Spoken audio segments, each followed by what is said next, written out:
Okay, back again on the Rich Fantastic channel. I'm going to break down these last couple games for you here. We have next the New England Patriots traveling to Dallas to play the Cowboys.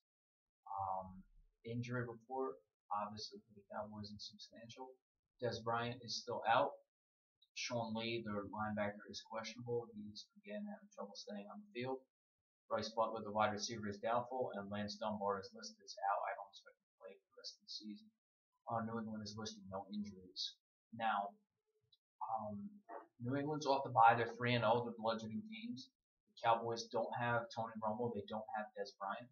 It doesn't look good for them. They lost that tough one against New Orleans.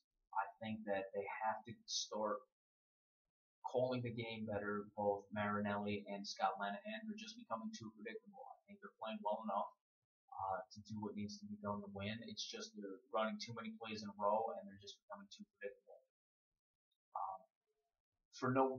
People might say it's my Cowboys bias. I'm just looking at these averages. I think the Cowboys are going to come and want this game, and I don't think New England's going to go undefeated.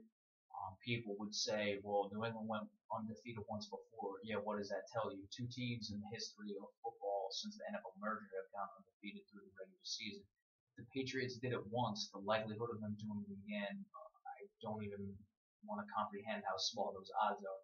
So they're due for a loss. I think Dallas comes out desperate. I think they get the turnovers they didn't get last week, and somehow, some way, the Cowboys win this game. Now, discussed it. I am a Cowboys fan, so you want to criticize me for letting my bias come through, I'm all ears, but I like Byron Jones to mark up Rob Gronkowski. I think he's a good matchup for them. He is a rookie, and Gronkowski will probably score him at some points, but Sean Lee will have to play. Rolando McClain is back, as well as Greg Hardy is back. McClain both and Hardy both back from suspension, so they should be able to get pressure, and I think it's going to break the Cowboys' way in this game. So I like the Cowboys, low scoring, 24-20. That's the only way you're going to beat the Patriots, if you hold them out. If they start scoring and get rolling, you don't stand a chance. So I expect that New England's just not going to be sharp coming out of the bye week. I could look very silly with this one, and New England can blow the doors off Dallas, but we'll see how it goes. That's it, though. I'm going with Cowboys 24-20. Next up, Denver travels to Oakland to play the Raiders. Denver 4-0, Oakland 2-2. Injuries first. Demaryius Thomas, the wide receiver for Denver, is questionable. For Oakland, Latavius Murray, the running back, is questionable. Michael Crabtree, the wide receiver, is questionable. Taiwan Jones, the running back, is questionable. Now, if the running backs can't go for Oakland, Latavius Murray is again having a good year. Again, we talked about it at length. He had the high yards per carry last year, but did not have many carries. He's at 67 carries for 297 yards this year. That's over 4 yards per carry. So it's closer to about 4.5. So he's playing well. Amari Cooper, Rookie of the Year. You would have heard it here first if you were watching on YouTube channel. I picked him to be Rookie of the Year offensively, and he's having a spectacular year. 24 receptions, 339 yards, and 2 touchdowns. So I was all over him. But I can't take too much credit because Amari Cooper is just a great player.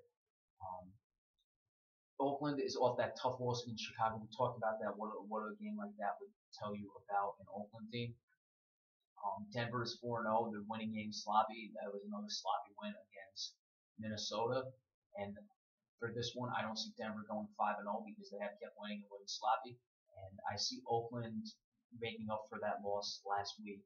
So as telling as that one was, they can really start to stake claim as a better team in this league by responding against a tough loss on the road to a lesser team by beating a better team at home. That's how you make up for it. So the opportunity is there for the Oakland Raiders, and I expect they're going to get it done. They're going to run the ball, and Amari Cooper is going to be sensational.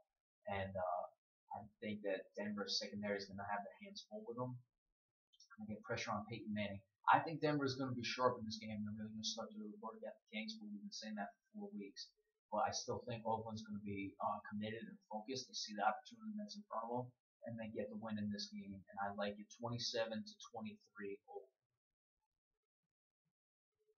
Then our last game is the Sunday night game. The reeling 49ers travel to New York to take on the Giants.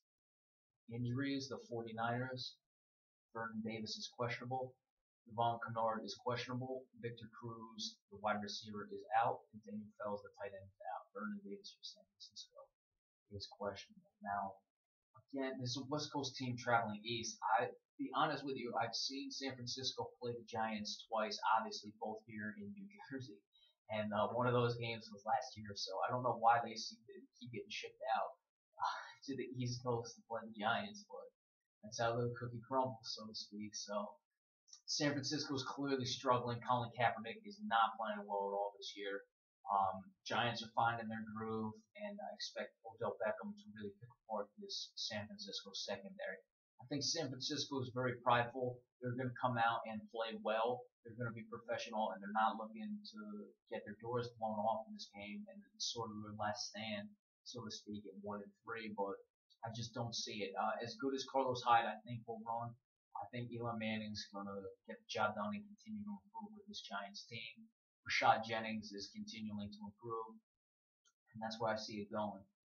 San Francisco is going to stay competitive. It is a night game, so the east to west or the west to east travel shouldn't be too big of an issue for them, and I expect them to be professional. But the Giants are just a better team right now. San Francisco is not a good team, regardless of how well they play. So I'm going to take the Giants tomorrow, 23-20. Could be an overtime game again, but San Francisco just doesn't have it. They'll be close, but they just don't have it. So that is it for the games. Be sure to stay tuned Monday. Oh, we will actually look up that baseball game for you before we finish up. Just give you the score there. Okay, so they are tied at the end of the 10th inning. The Texas Rangers and the Toronto Blue Jays, and the other game, the Houston Astros have taken the lead in the top of the first over the Kansas City Royals 1-0.